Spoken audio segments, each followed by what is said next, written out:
Aray, ang sakit-sakit. Ano bang klaseng basurang ito?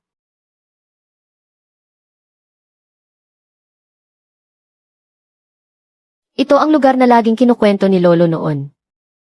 Dagat Biluo.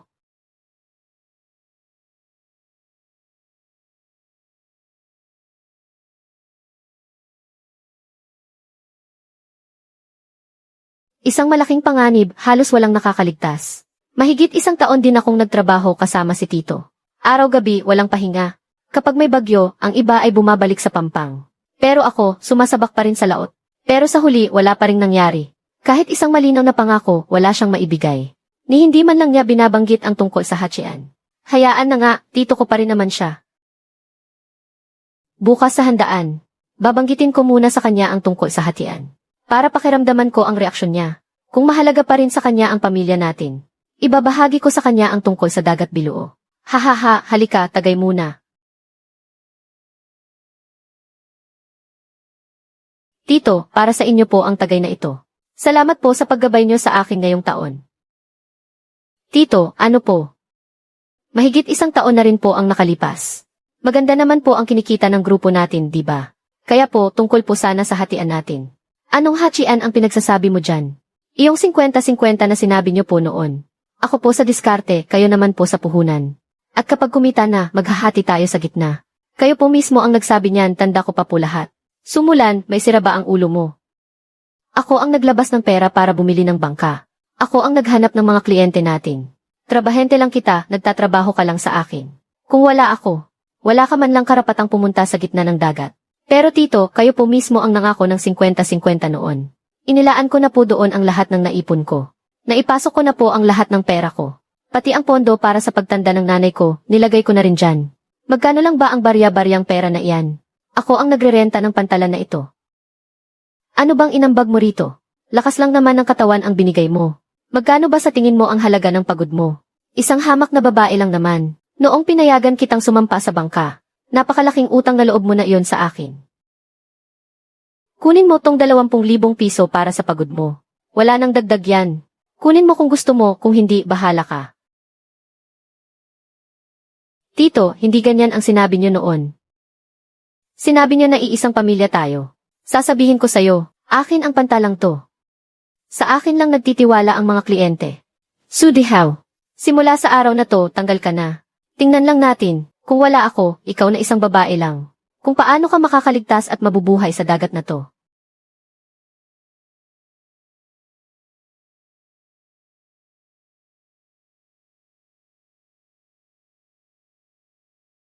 Sumulan, sumusobra ka na. Itong 20,000 piso. Itabi mo na lang pambili ng sarili mong kabaong. Sudihaw. Mula ngayon. Hindi na kita tito.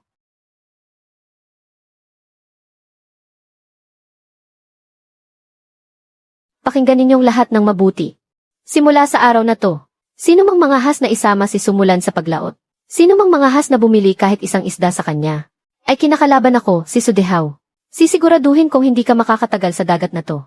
Isang hamak na babae lang naman. Tingnan ko lang kung anong gulo ang magagawa mo rito.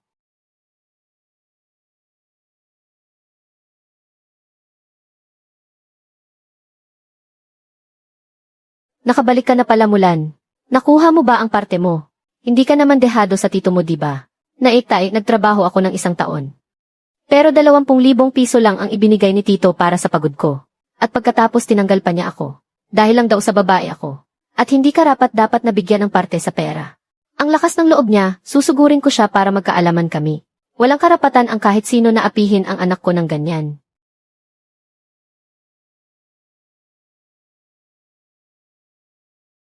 Tay, Nay.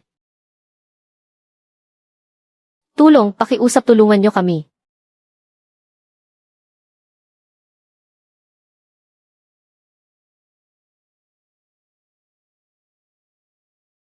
Inatake sa puso si tatay. At na-stroke naman si nanay. Lahat ng ito ay dahil sa akin. Dahil nagkamali ako sa pagtingin sa tao. At nagtiwala sa maling tao. Isa lang akong babae. At dahil ba isa akong babae, ay wala na akong karapatang makuha ang para sa akin. Sudihaw, gusto mo ba akong patayin sa hirap?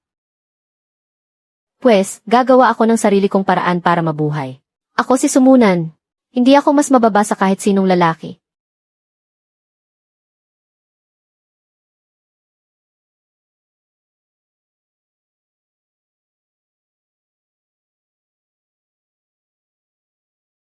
Layas, hindi ka welcome rito. Sinabi na ni Sudeheng, na kung sino man ang tumulong sa iyo ay naghahanap lang ng gulo. Isang hamak na babae lang, tapos gusto pang pumalaot sa dagat. Umuwi ka na lang mag-asawa at mag-anak. Hindi ka pa ba nahihiya sa sarili mo?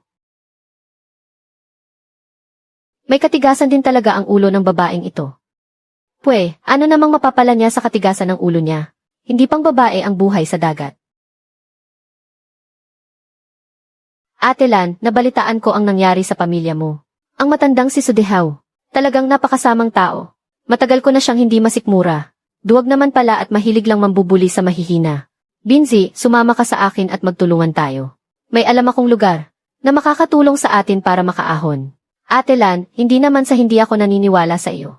Pero nakikita mo naman ang kalagayan ko. Ang bangka ko ngang ito, mahihirapan pang pumalaot kahit 3 nautical miles lang. Halos magkalas-kalas na nga ito sa sobrang kalawang. At ang makina naman ay parang antigo na. At isa pa, wala tayong permit. Kaya hindi rin talaga tayo makakaalis. Ang matandang si Sudehaw, hinarangan na niya ang lahat ng daan natin. Matagal ko nang inayos ang permit. Lahat ay legal at maayos.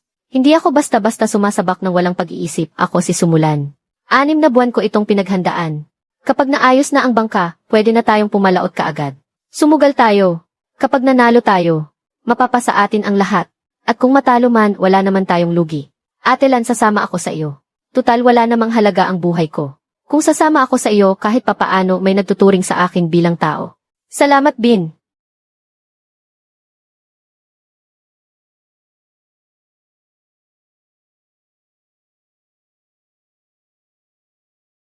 Nababali na ba kayo at ibibiyahin niyo ang bulok na bangkang iyan sa dagat? Magpapakain ba kayo sa hari ng dagat? Isang babaeng pagod na yatang mabuhay. Ha ha ha. O Mulan. Maaga ka yatang nanggugulo ngayon. Ang bulok na bangkang iyan. Masisira na iyan bago pa man makarating ng 3 milya. Nen, huwag mong paglaruan ang buhay mo. Pinapayuhan kita na sumuko na lang. Hindi para sa lahat ang buhay sa dagat. At mas lalong hindi ito para sa isang babae. Kung luluhod ka sa harap ko ngayon at hihingi ng tawad, at tatawagin akong tito habang sinasabing nagkamali ka, baka sakaling bigyan pa kita ng makakain. Sige na, lumuhod ka na. Humanda ka, Sudehaw. Ako si Sumulan. At talagang pagsisihan mo ito. Ang bawat salitang binitawan mo ngayon. Bin, huwag mo silang pansinin, paandarin mo na ang bangka.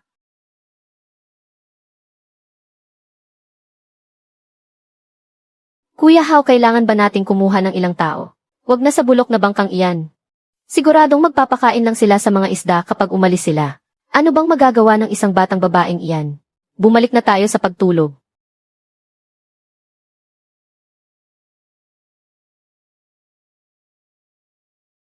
Karagatan ng Biluon, narito na ako. Lolo, sinabi niyo noon na ang pamilya Su ay hindi takot sa bagyo at alon. Ngayong araw haharapin ito ng apo niyo para sa inyo.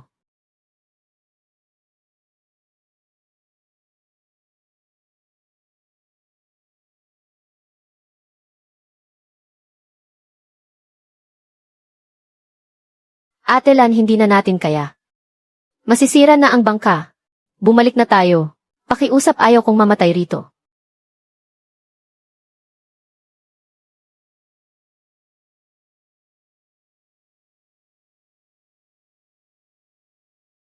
Tama ang daang sinasabi ni Lolo. Dapat ay nasa mas bandang silangan pa. Bin, magpakatatag ka. Kabigin pakaliwa ng todo buong bilis patungo sa 3:00 na direksyon. Maniwala ka kay Ate Lan. May mga nakatagong bato sa harap. Kamatayan ang sasalubong sa atin kapag pumasok tayo riyan. Nababaliw ka na ba? Sira-sira na itong bangka natin.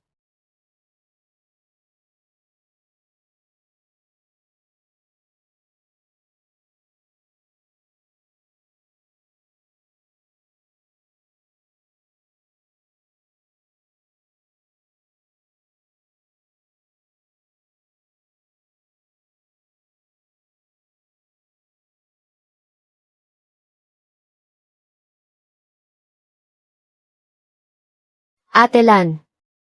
Ligtas tayo. Nakaligtas tayo. Nakaligtas tayo. Sabi ko naman sa iyo eh. Tama ang mga tala ni Lolo.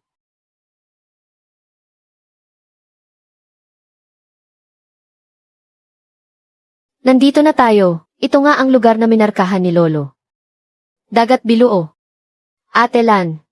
Walang kahit anong tunog dito. Kahit huni ng ibon, wala. May isda nga kaya talaga rito. Kinikilabutan ako rito eh. Malalaman lang natin kung susubukan natin. Di ba may kasabihan nga, nasa panganib ang swerte. Ihulog mo na ang lambat.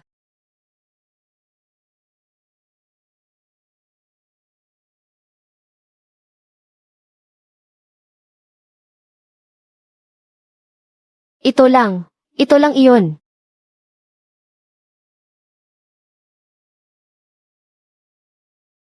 Ate Lan, lipat na lang kaya tayo ng lugar. Ang lugar na ito, mukhang wala namang makukuha rito. Subukan natin ulit ng isang beses. Hindi ako lolokohin ni Lolo.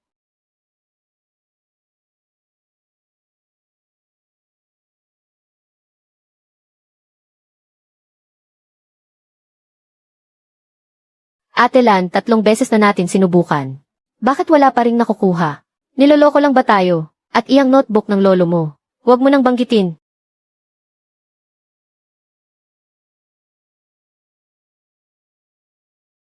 Lolo, niloko mo ba ako?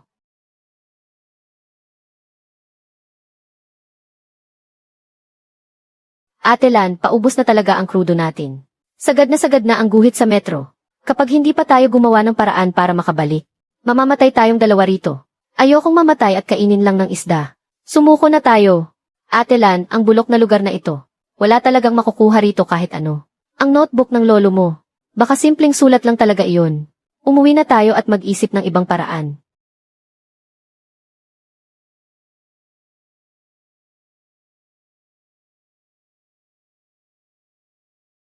Teka, naintindihan ko na. Naintindihan ko na ang lahat. Ate Lan, ano ang naintindihan mo? Huwag mo naman akong takutin. Walang mali sa mga tala ni Lolo. Ang paraan natin ang mali. Masyadong komplikado ang ilalim ng dagat na ito. Hindi talaga umaabot sa pinakailalim ang mga ordinaryong lambat. Nakatago ang mga king crab sa mga siwang ng mga bato. Mga trap lang ang pwede nating gamitin. Binsi, kailangan nating gamitin ito. Ate Lan, kahit pa makakuha tayo niyan. Kulang na ang krudo natin para makabalik. Tingnan mo sagad na ang pointer. Binsi, magtiwala ka sa akin sa huling beses na ito kapag nanalo tayo. Mapapasa atin na ang lahat. Tutal naman. Tatapakan lang din tayo ni Sudehaw kapag bumalik tayo. Mabuti pang mamatay na ako dito sa dagat na ito. Ibaba natin dito sa pinakamalalim na bahagi. Sa pinakamapanganib na lugar. Ahon na. Ate Lan, sumabit sa ilalim. Naipit ng mga bato ang hawla. Masusunog na ang hilaan. Hindi sumabit sa ilalim. Masyadong mabigat ang huli. Bingzi, sige pa, lakasan mo pa. Nanalo ang pusta natin.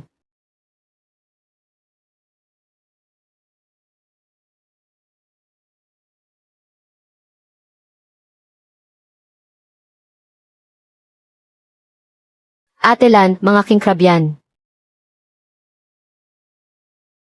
Binzi, yayaman na tayo.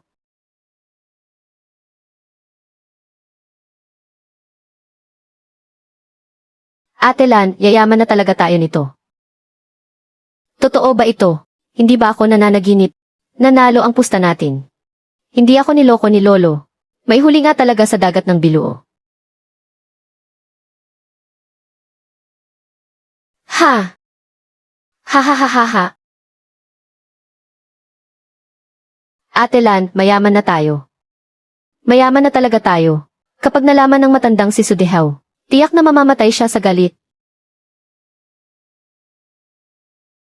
Pero Ate Lan, sa dami ng mga dekalidad na huli na ito, paano natin ito ibebenta? Kung babalik tayo sa baryo, siguradong hindi tayo tatantanan ni Sudehaw. Hindi tayo babalik sa baryo. Sa lungsod ng Donghai tayo pupunta. Ate Lan, kakayanin ba ng bulok nating bangka na makarating doon? Donghai. Mahigit 20 oras ang biyahe natin papunta sa lungsod na iyon. Kakayanin natin, ihulog niyo na ang lahat ng natitirang bitag ng hipon. Matapos natin ang huling ito, didiretso na tayo sa lungsod ng Donghai. Kapag nandoon na tayo, hindi na makakaabot doon ang galamay ni Sudehaw. Sige, ilaban na natin ito.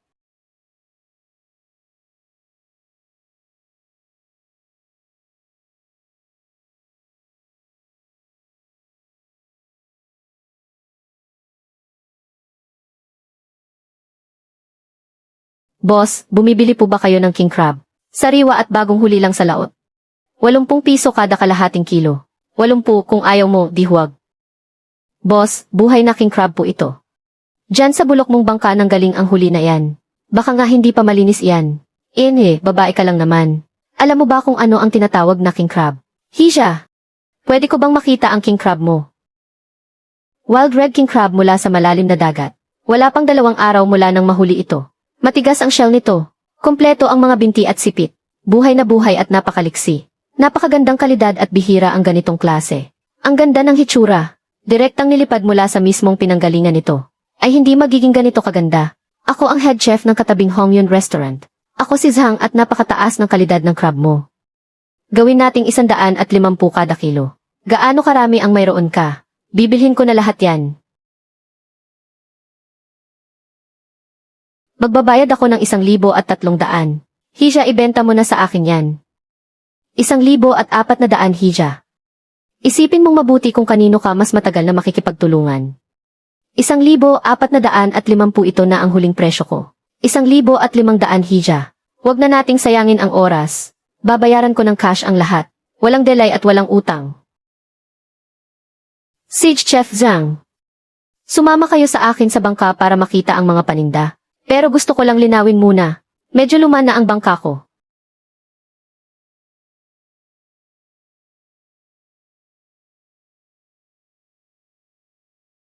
Jinzi. Siya si Chef Zhang ng Hongyuan Restaurant. Narito para bilhin ang mga paninda natin.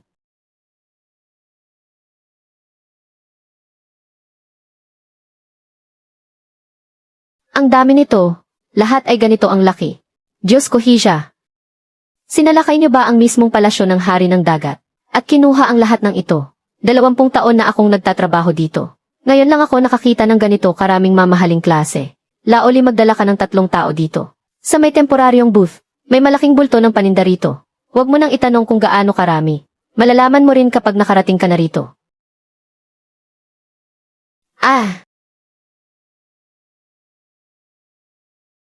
213,000 piso lahat. Ibigay mo sa akin ang account number mo, Neng. Ipapadala ko na sa iyo ngayon din. Sa susunod kapag may ganito ka ulit na paninda ako ang una mong lapitan. Atelan 210,000 piso. Hindi pa ako kailanman nakakita ng ganito karaming pera. Hello Ate Nan. Lagot na si Sudehaw. Hindi ko alam kung saan. Niya nabalitaan na bigla kang yumaman. Ngayon may kasama siyang mga tauhan para harangin. Kasapantalan ng baryo natin. Sabi niya sa susunod mong pagbalik, hindi ka na niya paalisin pati ang bangka mo. Sinabi pa nga niya, tuturuan niya ang isang batang babaeng katulad mo, kung ano ang totoong patakaran. Atelan, ano ang nangyari? Sino ang tumawag? May problema ba? Nalaman na ni Sudehaw. Hinaharangan niya tayo sa pantalan. Paano na tayo ngayon? Hindi naman pwedeng hindi tayo babalik. Nakaangkla pa doon ang bangka natin. Babalik sa maliit na sapa na iyon. Para tapakan lang ulit niya tayo. Binzi mula sa araw na ito. Hindi na tayo babalik. Dito na ang bagong simula natin. Ang lungsod ng Donghai ay 100 beses na mas malaki kaysa sa maliit na baryo na iyon. Chef Zhang, gusto ko sanang makipagkasundo sa inyo para sa isang pangmatagalang partnership. Pangmatagalang partnership. Paano natin gagawin iyon? Neng, huwag ka namang magyabang sa akin. Mula ngayon lahat ng pinakasariwa at mamahaling huli ko ay sa iyo ko lang isusupply. Sa Hongyun Restaurant, inaasahan kong magiging eksklusibong partner ninyo rito sa lungsod ng Donghai. Hindi lang basta isa sa kanila, kundi ang nag-iisang eksklusibo.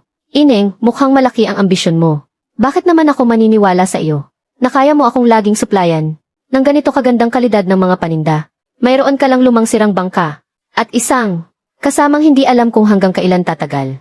Dahil matapang akong pumunta sa mga dagat na iniiwasan ng iba. At nakakahuli ng mga panindang hindi makuha ng iba. Dahil ako si Sumunan.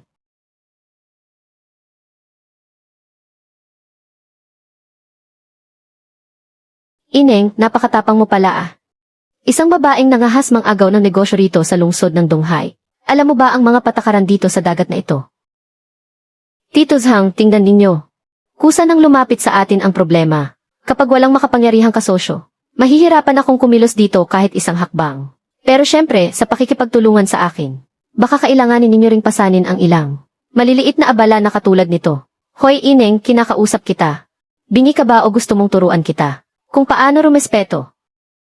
Boss Bao, kaibigan ko ito. Sana pagbigyan mo ako ngayon. Syempre naman, kailangang pagbigyan si Tito Zhang. Pero ikaw, Ineng, bibigyan kita ng isang babala. Dito sa pantalan ng Donghai, walang silbi ang galing mo sa dagat. Dapat mong alamin ang mga patakaran dito sa lupa. Bilang isang babae, huwag mong hanapin ang ikamamatay mo. Ineng, mas matapang ka pa sa inakala ko. Isang babaeng nangahas magsalita ng ganyan kay Boss Bao. Ikaw pa lang ang kauna-unahan. Ituturing na kitang kaibigan ngayon. Pumapayag na ako sa eksklusibong kasunduan natin. At hindi lang iyon. Bibigyan muna kita ng 200,000 piso bilang deposito. Isa lang ang hiling ko, na sa mga susunod na supply, ay kailangang sa akin mo muna ihatid. Sudehaw, akala mo ba kapag pinalayas mo ako, ay hindi ko na kayang mabuhay? Akala mo ba dahil babae ako ay madali mo na akong maapi? Ngayon ipapakita ko sa iyo. Ang kalaban na ikaw mismo ang gumawa, kung gaano kalayo ang kaya nitong marating. Atelan, mahigit 400,000 ito. Ngayon lang ako nakakita ng ganito kalaking pera sa buong buhay ko. Mayaman na tayo. Talagang mayaman na tayo. Simula pa lang ito, binsitig 100,000 tayo. Ang matitirang pera ay gagamitin natin para ipagawa ang bangka. Hindi na natin pwedeng gamitin ang lumang bangkang ito. Hindi pwede Eitlan. Masyadong malaki ito. Tumutulong lang naman ako sa iyo sa mabibigat na trabaho. Hindi ko kayang tanggapin ang ganito kalaki. Sapat na sa akin kahit 30,000 lang ang ibigay mo. Seryoso ako, Binzi. Magkasosyo tayo. Kung wala ang bangka mo, hindi ko man lang magagawang pumalaot. Kung wala ka, hindi ko kakayaning umabot sa ganito ng mag-isa. Boss, pakigawa nga ang bangkang ito. Iparenovate mo mula loob hanggang labas. Palitan mo ang makina ng pinakamalakas ang horsepower. Patatagin mo rin ang katawan ng bangka. Lagyan mo ng pinakamagandang deepwater winch. Hindi problema ang pera, gusto ko lang ay ang pinakamaganda. Sige, may lakas ka ng loob, bata. Huwag kang mag-alala, ipaubaya mo sa akin. Sisiguraduhin kong magiging napakaganda nito.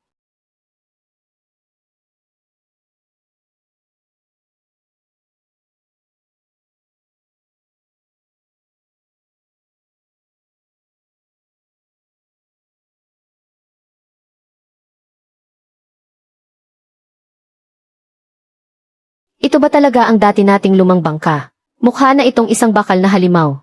Ang lupet naman nito. Dahil dito, ang dagat ng Biluo ang magiging KCF natin. Binzi, maghanda ka na. Bukas ay papalaot tayong muli. Mas marami ang makukuha natin sa pagkakataong ito. Sige, maghahanda na ako ng yelo at pain. Pati na rin ang sapat na maiinom na tubig. Atelan, ang astig mo talaga. Sa'yo na talaga ako sasama. Atelan, halos mapuno na ito at hindi na magkasya. Siguradong yayaman tayo ng husto pagbalik natin. Kapag nakita ni Chef Zhang ang mga panindang ito, tiyak na malalaglag ang panga niya. Binzi, itaas mo na ang huling basket ng hipon sa huling pwesto. At tapos na ang trabaho natin. Pakiramdam ko talaga sa pwestong iyon. Ay may hindi tama. Hala hala hala. Atelan, mukhang may problema. Sumabit sa ilalim. Naipit ang basket sa kung anong bagay. Hindi ito basta sumabit lang, Binzi. May nakuha tayong isang pambihirang bagay. Isabit mo na rin ang ekstrang kable. Paganahin ng sabay ang 2 winch. Titingnan natin kung ano talaga ang mayroon sa ilalim ng dagat.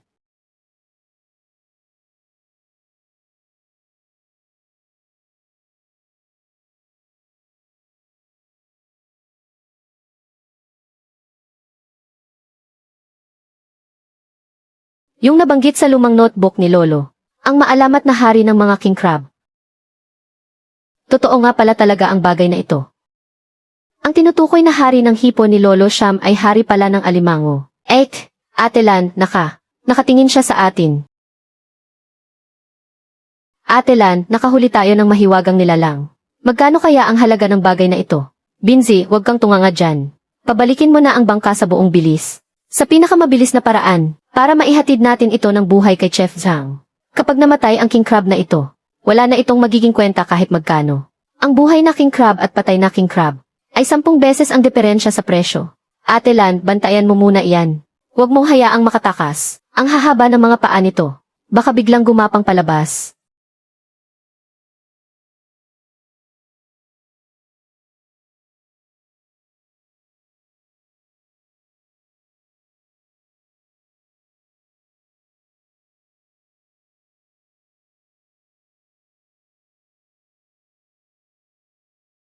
Si Boss Bao. May dala siyang 3 bangka at pinaliligiran tayo. Ate Lan, anong gagawin natin?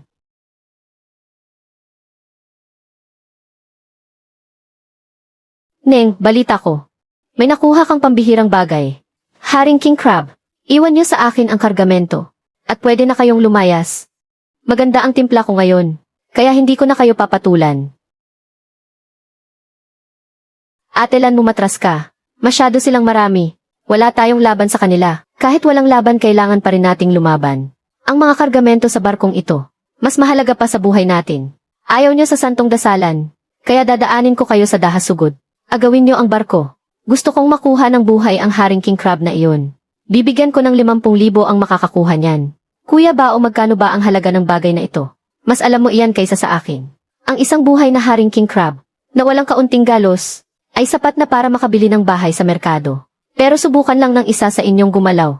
At sa unang taga pa lang, ay lulumpuhin ko siya. Nen, kung talagang maglalakas loob kang hawakan siya. Sisiguraduhin kong hindi ka na makakaalis sa dagat na ito. Naniniwala ka ba? O sige, subukan mo.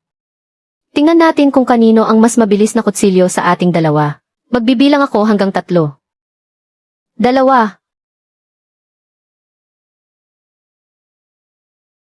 Baozi, nagwawala ka na yata. Ang lakas ng loob mong hawakan ang kargamento ko. Ayaw mo na bang magpakita rito sa lungsod ng Donghai? Chef Zhang, nagkaroon lang po ng hindi pagkakaunawaan. Hindi pagkakaunawaan lang talaga. Kami lang nitong batang babae. Nagbibiruan lang kami. Talagang nagbibiruan lang kami. Binibigyan kita ng 3 minuto na umalis kasama ang mga tao mo sa harap ko. At lumayo kayo sa Deep Blue pagkatapos nito. Naintindihan mo ba ako? Ate Lan, kinabahan ako ng sobra. Akala ko kasi, mukhang katapusan na natin ngayon.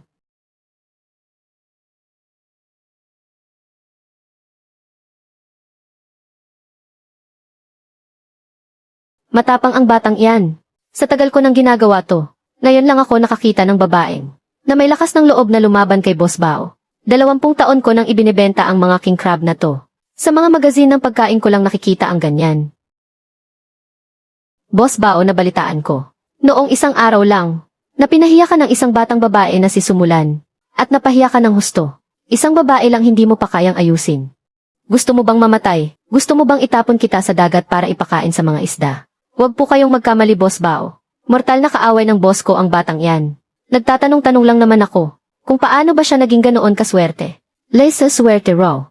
Kapatid na siya ngayon ng chief chef sa Hongyun Restaurant, na si Chef Zhang. Noong isang araw lang, nakahuli siya ng isang maalamat na king crab, at naibenta niya iyon ng mahigit 1,000,000 piso. Nakakita ka na ba ng mahigit 1,000,000 piso? Boss Hao, may masamang balita. Si Sumulan, yumaman na ng husto sa labas ang batang yan. Kalokohan. Paano naman siya yayaman gamit lang ang bulok niyang bangka? Ano namang kayang gawin ng isang batang babae na yan? Totoong-totoo po ang sinasabi ko. Sabi ni Boss Bao mula sa Donghai City. Nakumita siya ng mahigit 1,000,000 piso. Mahigit 1,000,000 piso iyon, Boss Hao. Imposible, talagang imposible yan. Paano niya nagawa yon? Isang babae lang siya, paano niya nagawa yon? Sa Hongyun Restaurant sa Donghai City.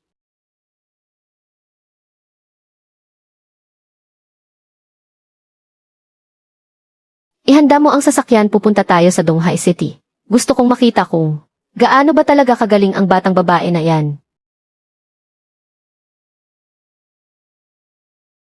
100,000 piso. Hindi kita kilala. Bakit naman ako maniniwala sa iyo? Hindi mo kailangang malaman kung sino ako. Ang kailangan mo lang malaman ay mayroon tayong iisang kaaway.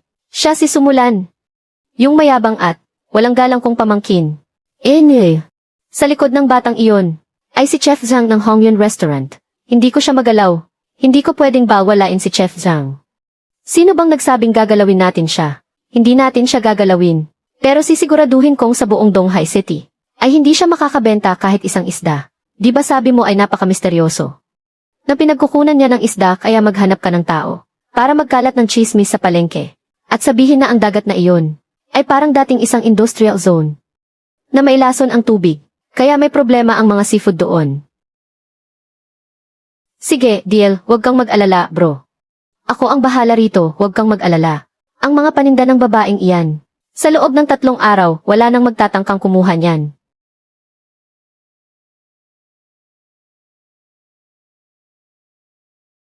Sumulan, tingnan lang natin ngayon.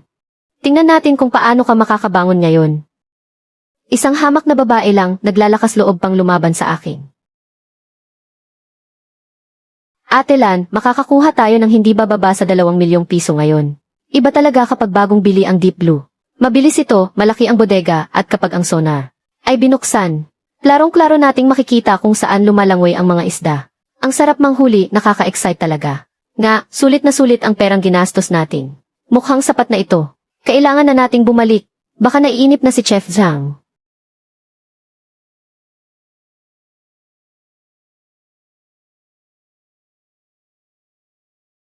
Mulan, may malaking problema. Nitong nakaraang 2 araw, may biglang kumalat na balita sa palengke. Sinasabing kontaminado ang dagat kung saan ka nangingisda. May problema raw ang mga huli mong seafood. Magkakasakit daw kapag kinain ito. Sino ang nagkakalat niyan? May ebidensya ba sila? Hindi alam kung saan nagsimula. Pero ngayon, pinag-uusapan na ito ng buong palengke. May ilang negosyante na kukuha sana sa akin ang paninda. Ang nagkansela na ng kanilang mga order. Mulan, makinig ka muna sa payo ng tito mo. Hindi ka dapat magnegosyo ng walang konsensya. Kung hindi malinis ang mga paninda mo, at may magkasakit pagkatapos kumain yan, kakayanin mo ba ang pananagutan? Isang batang babae ka lang naman. Huwag mong isara ang sarili mong daan. Tito, sinasabi mo bang may lason ang mga paninda ko? Nasaan ang ebidensya? Madaling magsalita lang gamit ang bibig, pero nasaan ang ebidensya? Ang mga dekada kong karanasan sa paglaot sa dagat. Ang siyang ebidensya. Ang bahaging iyon ng dagat kung saan ka nangingisda. Ano ba ang lugar na iyon noon? Hindi mo ba alam sa sarili mo? Tanungin niyo ang mga tao sa pantalan. Sinong hindi nakakaalam na may problema sa dagat na iyon? Hindi nakakabusog ang karanasan lang. Dahil hindi mo maipaliwanag ng maayos, hayaan nating ang mga otoridad ang magsalita. Kukuha ako ng sample mula sa barko ngayon din. At dadalhin ko ito sa ahensya ng pagkain at gamot ng Donghae. Para sa pinakamaasahang pagsusuri. Pero kung pagsusuri lang, walang kapana-panabik doon. Mas lakihan natin ang pusta natin. Ngayong araw, sa harap ng lahat ng tao dito sa pantalan. Gagawa tayo ng kasunduan sa isang pusta. May lakas loob ka bang pumusta? Huwag mo akong daanin sa ganyan. Malay ba namin, kung babayaran mo lang ang mga tagasuri. Kayong mga kabataan ngayon, walang bagay na hindi nyo kayang gawin. Para maging patas ang lahat, ako mismo ang mamamahala sa pagsusuring ito. Ang sample ay kukunin ko, kasama ang iba rito sa pantalan, na ilang mapagkakatiwala ang may-ari ng negosyo. Magkakasama nating kukunin ang sample, at sabay-sabay nating dadalhin sa testing center. Ako si Gi Zhang, ay 20 taon nang nagnenegosyo rito sa Donghae. May tiwala ba kayo sa akin? Quietly. Bago pa lumabas ang resulta, ang mga kargamento sa barkong ito ay dadalhin muna ng aking Hongyun restaurant para imba. Kung malinis ang lalabas na resulta ng pagsusuri, bibilhin ko ang buong kargamento na ito. Sa buong halaga ng walang bawas kahit 1 sentimo. 3 araw na ang nakalipas, maayos na ba ang lahat? Mapagkakatiwalaan ba si Hepe Liu? Anyway, huwag kang mag-alala. Naayos na ang lahat. Nakarating na ang pera. Ngayong araw, sisiguraduhin nating tapos na ang laro para sa babaeng iyan. Ang pustahan na iyan na sinasabi niya, ay parang paghukay lang ng sarili niyang libingan. Sumulan o sumulan. Akala mo ba dahil nakadikit ka kay Chef Zhang, wala nang magiging problema? Masyado ka pang hilaw para kalabanin ako. Ang isang babae, ay dapat manatili na lang sa bahay.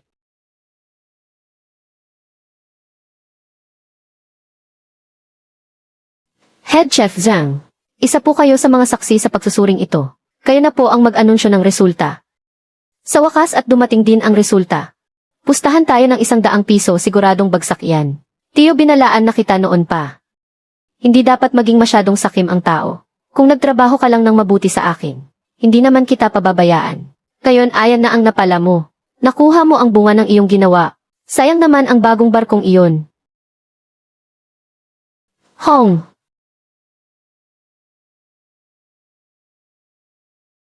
Resulta ng pagsusuri.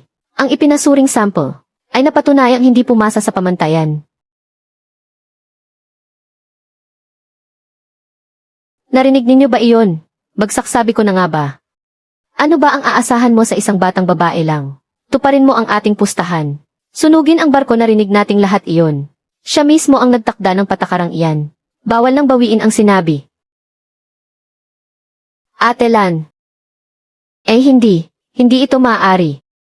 Ang mga produkto natin ay malinaw namang. Napakasariwa naman ng mga ito. Paano iyon nangyari? Nagkamali ba kayo? Sandali lang. Tutol ako sa resulta ng ulat na ito. Anong karapatan mong tumutol? Sino ka ba sa akala mo? Malinaw na nakasulat iyan sa papel. Kapag bagsak ay bagsak talaga. Sunugin na ang barko ngayon din. Lumuhod ka na at huwag nang mag-aksaya ng oras. Mga kababayan ko, ako si Sumulan ay alam kung gaano katuso ang puso ng tao. Kaya noong araw na iyon, noong kumuha ng sample ay pinakiusapan ko si Head Chef Zhang. Saksi ang lahat ng mga boss dito. Gumawa kami ng 2 kopya. At sinalyuhan ito. Ang 2 magkaparehong kahon ng sample. Ang isa ay ipinadala sa lungsod. At ang isa pa, ay minadali ko. Ipinadala ko sa sentro ng pagsusuri sa probinsya. Mas mataas ang antas ng sentro sa probinsya. Mas makabago ang kanilang kagamitan. At mas kapani-paniwala ang resulta. Ako si Sumulan at kailanman ay hindi ako nag-iiwan ng butas sa aking trabaho. Ngayon tingnan mo ito. Ang ulat na ito, na nanggaling mismo sa inyong nakatataas na tanggapan. Basahin mo para marinig ng lahat. Basahin mo ng malakas. Ulat ng pagsusuri mula sa sentro sa probinsya. Pangkalahatang pagsusuri ay unang klase at napakahusay na produkto. Ligtas at walang kontaminasyon. Napakataas ng sustansya nito. Hindi maaari talagang imposible ito. Nagkonsabahan kayong lahat. 2 sample mula sa iisang batch. Ang isa sa inyong lungsod ay lumabas na hindi pasado. At ang isa naman sa probinsya ay napakahusay raw ang kalidad. Hindi mo ba naiisip na may problema sa loob ninyo? Wala akong kinalaman dyan. Sila ang may gawa. Sina Kuya Bao at Sudehaw ang nag-utos sa aking gawin ito. Binigyan nila ako ng 100,000 yuan. Para palitan ang ulat. Nasa kotse ko pa ang pera. Walang hiya hulihin ang taong iyan. Tito. Ngayon hindi ba dapat mo nang tuparin ang ating kasunduan? Sudehaw kapag natalo sa pusta dapat tanggapin. Daan-daang mata ang nakatingin dito sa pantalan.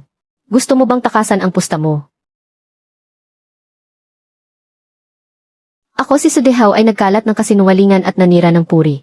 Humihingi ako ng tawad kay Sumulan. Lawang tulungan mo akong ikalat ang balita. Ang sinumang magtangkang kumuha ng paninda ni Sumulan, ay kinalaban ka na rin. Binabangga niya ang buong Donghai City, at ang buong wholesale market doon. Tulungan mo akong magpakalat ng balita. Sabihin mo na may backer si Sumulan, at gusto niyang harangan ang kabuhayan natin. Kapag nagtagumpay ang babaeng yan, sa susunod ang presyo ng mga huli sa dagat na ito, siya na lang ang magpapasya sa lahat, at kayong lahat ay magugutom na lang.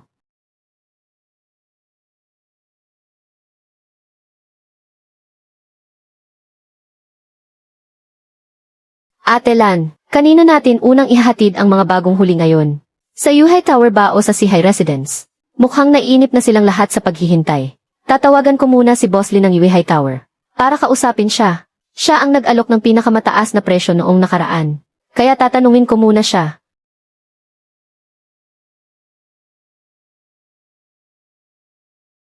Anong nangyari Ate Lan, bakit hindi niya sinasagot? Ang kakaiba naman, bakit walang sumasagot sa tawag ko? Kahapon lang ay nag-aagawan pa silang makuha ang mga paninda natin. Ate Lan, ano nang gagawin natin ngayon? Kapag hindi natin naibenta ang mga kargamento sa barkong ito, siguradong tapos na tayo. Ang mga oxygenator natin ay hanggang 2 araw lang tatagal. Kapag hindi ito naibenta sa loob ng 2 araw, mamamatay ang lahat ng mga Australian lobster na ito. Boss Zhang, tulungan mo naman ako. Gusto kong mag-organisa ng isang food tasting event. Walang ibang imbitahan, kundi ang buong Donghai City, na may 5 pinakamaimpluwensyang tao doon. May paraan ako, para pag-agawan nila ang mga paninda ko. Tingnan nga natin, kung gaano talaga kagaling ang babaeng ito, at kung bakit naglakas loob siyang imbitahan tayo sa food tasting na ito. Isang probinsya nang galing lang sa maliit na nayon. Ano namang magandang produkto ang maaari niyang ialo, kapag hindi naman pala masarap ang dala niya. Huwag niya kaming sisisihin kung mapapahiya siya sa amin. Magandang araw sa inyong lahat mga boss. Pasensya na kung pinaghintay ko kayo ng matagal. Walang ibang dahilan sa araw na ito, kundi ang imbitahan kayong subukan ang mga pinakasariwang huli natin. Siya nga pala ang taong naikwento ko na sa inyo noon. Ang nakababata kong kapatid na si Sumulin.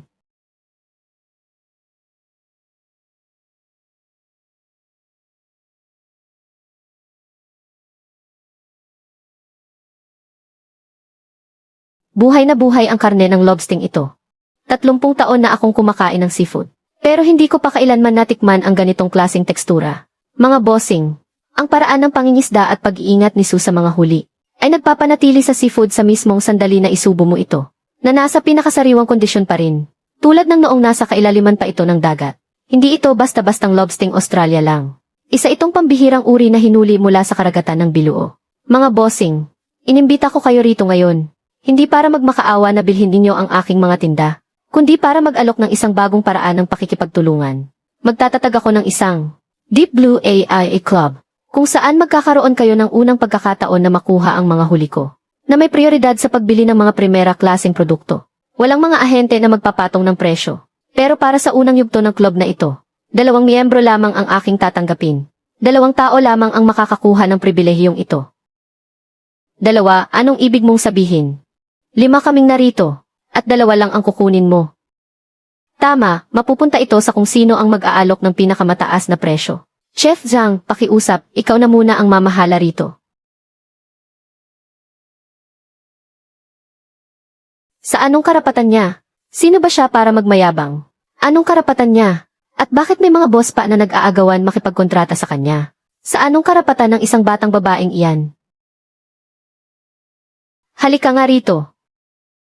Kung hindi natin siya magagalaw sa merkado, doon tayo sa barko niya bumawi. Hindi ba umaasa lang naman siya sa barkong iyon? At sa misteryosong pangistaan na iyon? Titiyakin kong kahit may barko siya ay hindi siya makakalayad. Kapag wala siyang barko, wala siyang silbi. Kuya Hao, ano ang ibig mong sabihin? Maghanap ka ng 2 taong mabilis at malinis magtrabaho para bisitahin ang pinakamamahal niyang barko mamayang gabi. Siguraduhin walang gagawa ng ingay. Sirain ninyo ang sonar sa ilalim ng kanyang barko. At isa pa, putulin mo ang oxygen pump sa live well para sa akin. Gusto kong ang susunod niyang kargamento ay mabulok lahat sa bodega. Huwag kayong mag-alala, Tito De.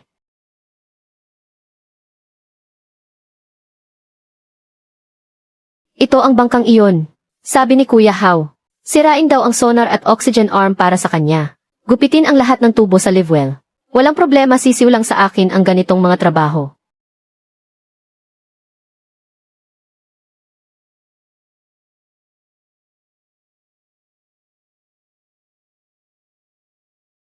Tapos ang isa. Ayusin mo na ang sonar, bilisan mo at huwag kang makupad.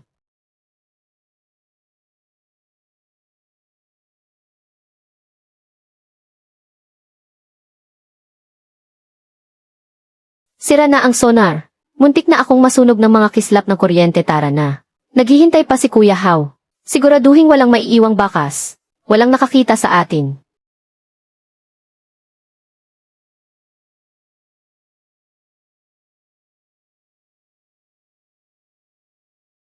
Atelan, parang medyo tagilid ang bangka. Maayos pa naman ito kahapon ah. Naku, may hindi tama. Bilisan mo, pumunta ka sa cockpit.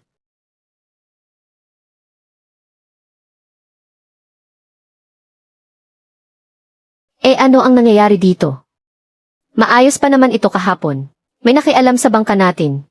May pumunta rito. Nandito nga sila.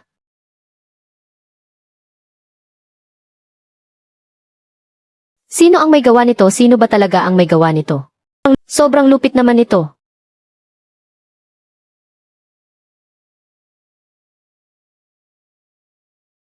Winasak ang sonar. Putol-putol ang lahat ng mga tubo. Gupit din ang mga linya ng oxygen pump.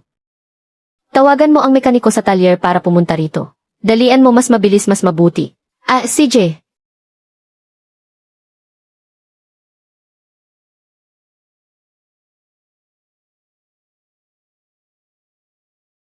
Pinutol ang mga linya ng circulation pump.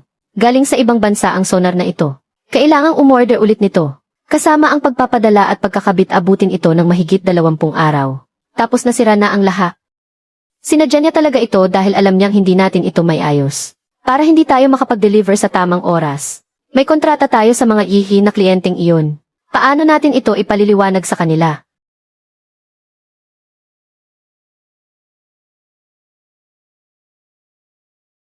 Sudihaw. May kontrata tayo sa mga boss. Ano na ang gagawin natin ngayon? Hindi natin kayang bayaran ang penalty sa kontrata.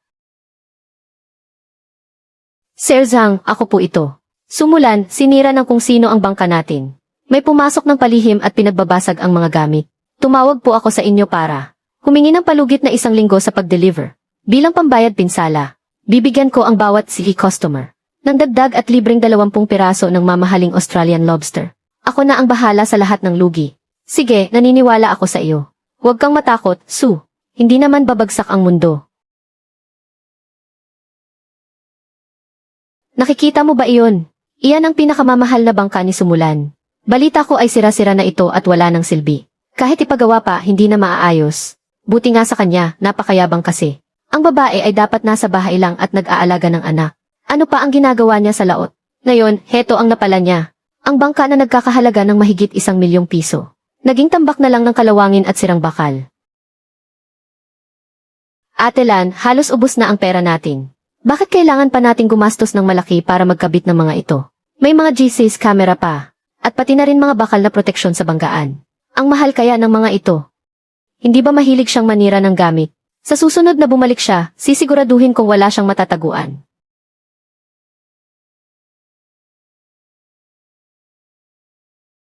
O ayan, tapos na.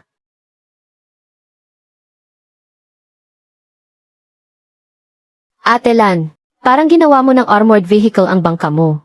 Sobrang lupit naman ito. Para sa mga ganyang tao, kailangan mas matindi ka sa kanila.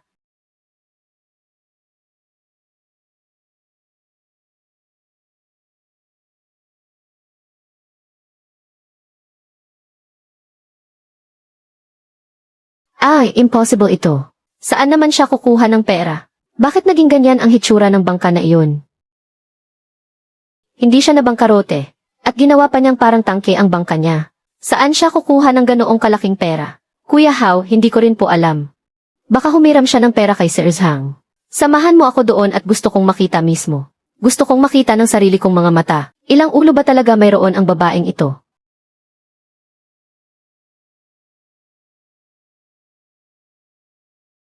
Hindi natin siya matatalo sa patagong paraan. Kaya doon tayo sa harap-harapan. Di ba pupunta naman siya sa dagat para mangisda? Tawagin mo ang mga tropa at sumama kayo sa aking pumalaot. Boss Hao, ibig niyo pong sabihin doon tayo kikilos sa dagat. Walang sinumang makikialam sa atin doon sa dagat. Susundan natin siya ng malapitan. Pagkarating sa malalim na bahagi ng dagat, palibutan ninyo ang kanyang bangka. Banggain ninyo at palubugin siya.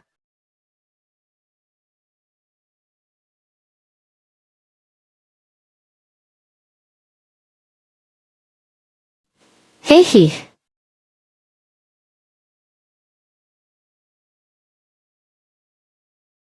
Ate Lan, may 5 bangka sa likod natin. Mukhang hindi maganda ang pakay nila. Sumulan. Ngayong araw dito na ang magiging libingan mo. Si Sudehaw yan. Nababaliw na siya, bakit kayo natataranta? On nyo ang recording function ng lahat ng kamera. Buksan nyo ang high definition mode. Dapat may kasamang tunog din ang pag-record. Ngayong araw ako mismo ang magpapalapit sa kanya sa sarili niyang bitag. Hindi ba gusto niyang humabol sa atin? Bintodo kaliwa ang manibela. 30 nautical mile papuntang timog silangan. Sa may mababatong bahagi ng dagat. At todo niyo ang lakas ng makina. Sa may batuhan, Ate Lan, nababaliw ka na ba? Dagat ng kamatayan ang lugar na iyon. Kapag pumasok tayo roon, hindi na tayo makakalabas. Maaaring hindi makalabas ang iba. Pero kaya ko dahil sa mga sulat ng lolo ko. Ang bawat daanan ng tubig doon ay nakasulat doon ng malinaw na malinaw. Ngayong araw tuturuan ko siya ng matinding leksyon.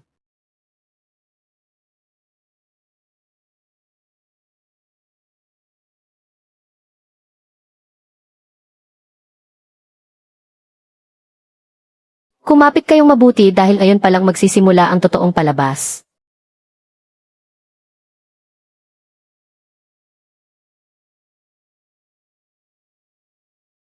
Ate Lan, may whirlpool sa harap natin. Ihigupin tayo niyan pababa. Katapusan na natin. Magtiwala kayo sa akin at kumapit ng mabuti.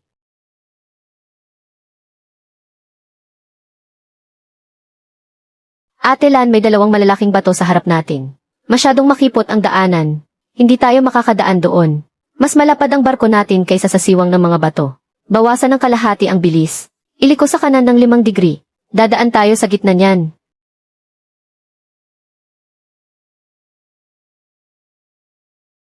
Kuya Hao, hindi po pwede. Hindi makahabol ang barko natin. Masyadong maliit at mabilis umikot ang bangka nila. Masyadong malaki ang barko natin. Hindi tayo magkakasya roon. Mga walang silbi, habulin niyo sila dahil kung nakayanan nilang dumaan. Banggain niyo at ilubog ang bangka na yan. Hindi ako naniniwalang hindi talaga sila natatakot mamatay. Bumangga tayo sa bato, Kuya Hao. Sumadsad sa bahura ang bangka ni Sanzi. May tagas na sa ilalim ng bangka. Huminto kayo, bilis. Iligtas niyo sila.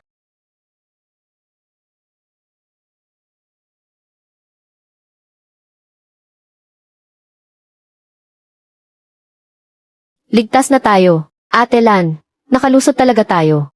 Akala ko talaga katapusan ko na rito ngayon. Banggain niyo. Palubugin niyo siya. Banggain ang Kayushen. Banggain at palubugin siya. Hawak na natin ang matibay na ebidensya. Su Dihao, hindi ka na makakatakas ngayon. Si Aosu, ang tanging magagawa lang natin ay batay sa paglabag sa kaligtasan ng paglalayag sa dagat. Gamit ang kasalukuyang pamantayan, ay magpataw ng pinakamataas na parusa. Multa na 50,000 yuan. Suspensyon ng lisensya ng kapitan sa loob ng 6 na buwan. Ito na sa ngayon.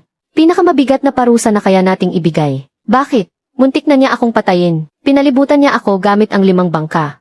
Gusto niya akong banggain at palubugin. Tangkang pagpatay. Bakit ganoon lang kagaan ang parusa? Naiintindihan ko ang pagkabigo mo. Pero hindi ibig sabihin na tapos na ito. Ang record na ito ng kaso niya ang maglalagay sa kanya sa ilalim ng mahigpit naming pagbabantay. At kapag sinubukan pa niyang lumabag muli sa batas, pagsasamahin ang mga parusa sa kanya, hindi na lang basta multa ang haharapin niya. Si Aosu, bigyan pa natin siya ng pagkakataon. Lalabas at lalabas din ang baho niya. Iha, huwag mo nang isipin ang bagay na iyon. Ang sudihaw na iyan, balang araw ay parurusahan din siya ng langit. Ang totoong kayamanan ay hindi galing sa pakikipag-away, kundi galing sa langit. Eto, tiwala ako sa pagkatao mo.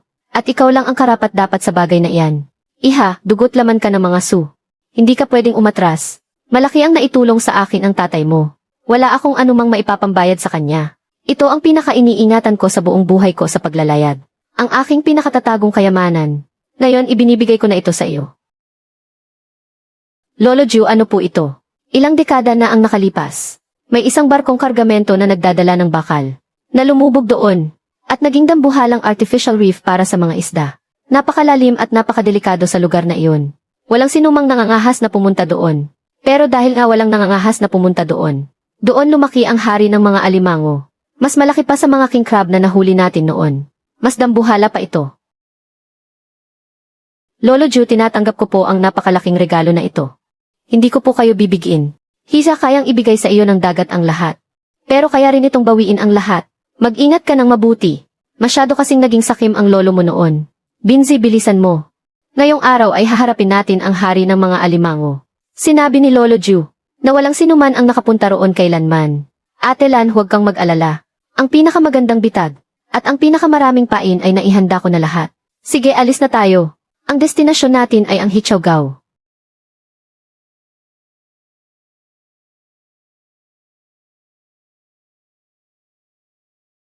Ate Lan, anong problema? Kakaiba ang kulay ng langit ngayon. Bakit parang hindi ko pa kailanman nakita ang ganitong kulay ng mga ulap?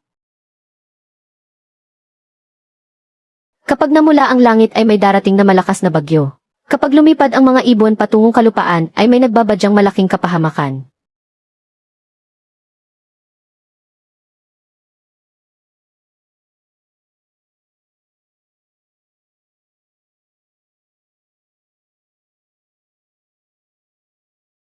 May malaking problema na. Gaya ng sinabi ni Lolo Ju, ang Hichaogao ay nasa mismong mata ng bagyo. Ang hari ng mga king crab ay nagtatago sa gitna ng bagyo. Ate Lan, ano po ba talaga ang nangyayari? Huwag mo naman akong takutin. Mas mukha ka pang maputla kaysa sa multo ngayon.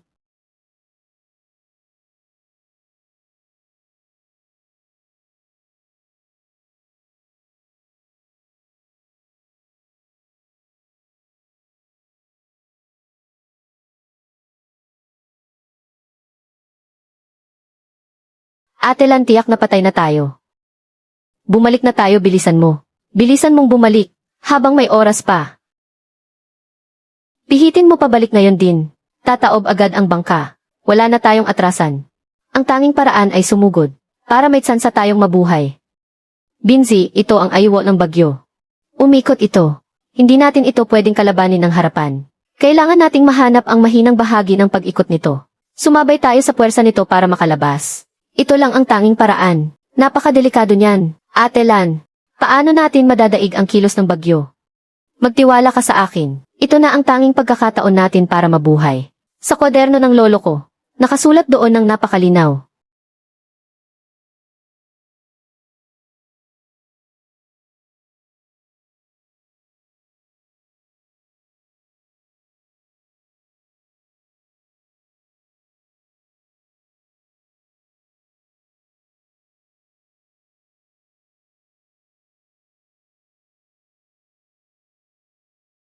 Nakalabas tayo.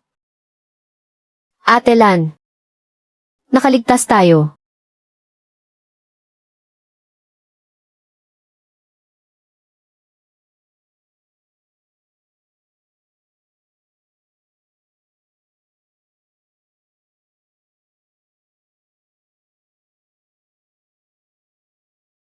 Isang pambihirang bagyo sa dagat ang humagupit sa isang bangkang pangingisda sa laot.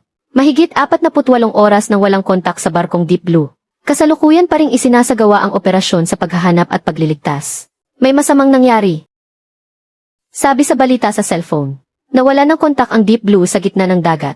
Nawala ng kontak, isang babae lang naman siya. Bakit kailangan pa niyang gawin yun? Ako ang nagpahamak sa bata. Hindi ko sana ibinigay sa kanya ang mapang yun. Hindi ko talaga dapat ginawa yun. Cheers, mga bro. Mga kapatid. Inanyayahan ko kayo rito ngayon. Para lang. Ibahagi sa inyo ang isang magandang balita. Isang napakalaking magandang balita. Kinuha na si Sumula ng dagat. Hindi na siya makakabalik. Sinasabi na rin sa balita. Napakaliit na ng pag-asa niyang mabuhay. Ha ha ha.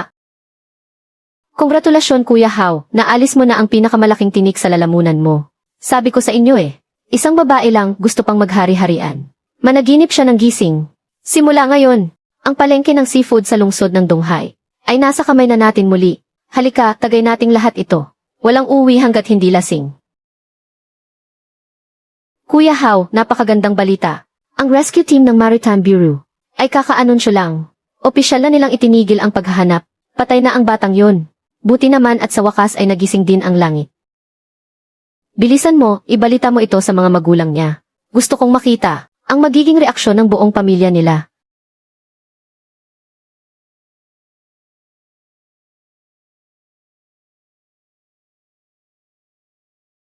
Kuya, ate. Pakikiramay po sa inyo. Masyado kasing mapilit ang batang simulan. Babae pa naman pero nagpumilit pa ring pumunta sa dagat. Kung nakinig lang sana siya sa akin noon, at nanatili na lang sa bahay, hindi sana mangyayari ang ganito. Umalis ka rito, may mukha ka pa talagang iharap dito. Ibalik mo sa akin ang anak ko. Ibalik mo ang buhay ng anak ko. Zudehao, hayop ka. Ibalik mo sa akin ang anak ko. Zudehao, kung hindi dahil sa iyo. At sa pagnanakaw mo sa pinaghirapang pera ng pamilya namin, na siyang nagtulak sa anak ko sa kapahamakan. Hindi sana siya pupunta sa mapanganib na lugar na iyon. Kayo na ang humusga rito. Sarili niya akong kapatid. Paano ko naman magagawang saktan ang sarili kong pamangkin? Sinungaling ka, niloko mo siya. Ibalik mo sa akin ang anak ko. Tito, hindi ba totoo ang mga sinasabi ni na mama at papa? May kapal ka pa talaga ng mukha na pumunta sa lamay ko. Mulan. Boses iyon ni Mulan. Tama ba ang narinig ko?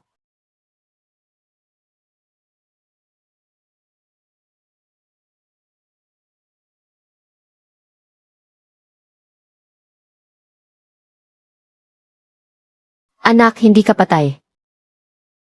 Buhay ka talaga. Akala ni mama, akala ko hindi na kita muling makikita. Tito, napakahusay mo namang umarte. Napaluha pa nga siya ng pilit. Napaka-professional naman. Lolo Syam, hindi ba tama ako? Iha, patawarin mo ako. Wala akong kwentang tao. Siya ang pumilit sa akin. Inutusan niya akong ibigay sa iyo ang peking mapa ng dagat. Matagal na niyang alam na may bagyo sa lugar na iyon. Hindi ako. Wala akong ginawa. Siya mismo ang naging sakim. Siya mismo ang gustong pumunta doon. Anong pakialam ko doon? Mga kababayan at kapitbahay. Tama ang tito ko. Ako mismo ang naghanap ng sarili kong kamatayan. Saktong kinalkula niya ang panahon, pati na rin ang kasakiman ko. Gusto niyang gamitin ang kamay ng langit para masira ang aking barko at mamatay ako. Ang peking mapa ng dagat na ibinigay sa kanya ni Lolo Siyam. Alam niya iyon. Ang nakalagay doon ay ang mata ng bagyo. Tito, di ba umiiyak ka lang ng napakalungkot kanina? Ngayong nakita mo na bumalik akong buhay. Bakit parang takot na takot ka pa yata?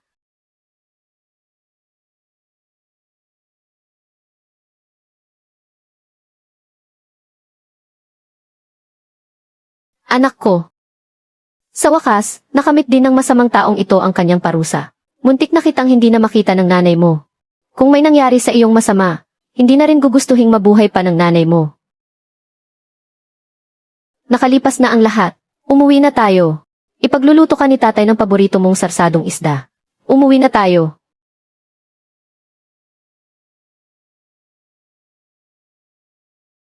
Nahatulan na ang kaso ni Sudehaw. Malinaw at matibay ang mga ebidensya. Pagsasama-samahin ang parusa sa lahat ng kaso niya. Tiyak na mahihirapan siya ng husto. Mabuti nga sa kanya. Buti nga, sa wakas, nakita rin ng langit ang katotohanan. May parusa talaga ang masamang gawa. Maupo ka nga, bakit ka ba masyadong nagpapadala sa emosyon? Hindi na siya mahalaga. Manager Zhang, Abin. Kailangan na nating pag-usapan ang tungkol sa hinaharap. Oh, Xiao Su. Mukhang may malaki kang binabalak ah. Ang maliit na estilo ng negosyo ni Sudehaw ay tiyak na hindi magtatagal. Magpaparehistro ako ng isang kumpanya at tatawagin itong Deep Blue Fisheries para mapalaki pa natin ang negosyo natin at mas maging formal ito. Mahusay na bata, hindi nga ako nagkamali sa iyo. Halika, mag-cheers tayo para sa ating kinabukasan. Mga kanayon, inanyayahan ko kayo rito ngayon dahil may gusto akong i-anunsyo. Ako si Sumulan, ay handang manguna sa pagtatatag ng Donghai Village Fishery Cooperative. Magbibigay ako ng mga kagamitan sa inyo at papalitan natin ito ng libre. Katulad ng gamit ng ating kapitan ng barko, ng mga king crab trap at ang teknolohiya sa paghuli ng king crab ay ituturo ko sa inyo ng walang itatago. Pangalawa, lahat ng dekalidad na king crab na mahuhuli ninyo ay bibilhin lahat ng kooperatiba sa presyong mas mataas kumpara sa sarili ninyong pagbebenta sa merkado ng 30% at hindi na kailangan pang magtiis sa ugali ng mga wholesaler. Sa katapusan ng 3 taon, lahat ng kita ng kooperatiba ay ilalabas para ipamahagi bilang dibidendo sa lahat ng kasapi. Ako si Sumuing ay gagabay sa inyong lahat para yumaman ng sabay-sabay. Walang maiiwan kahit isa. Bosu, sasali ako. Isama mo ako riyan.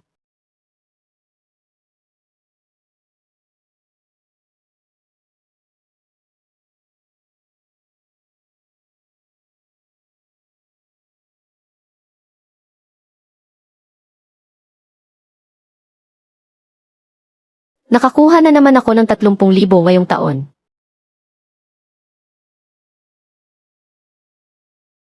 Mulan. Alam kong wala akong mukhang maihaharap para magmakaawa sa iyo.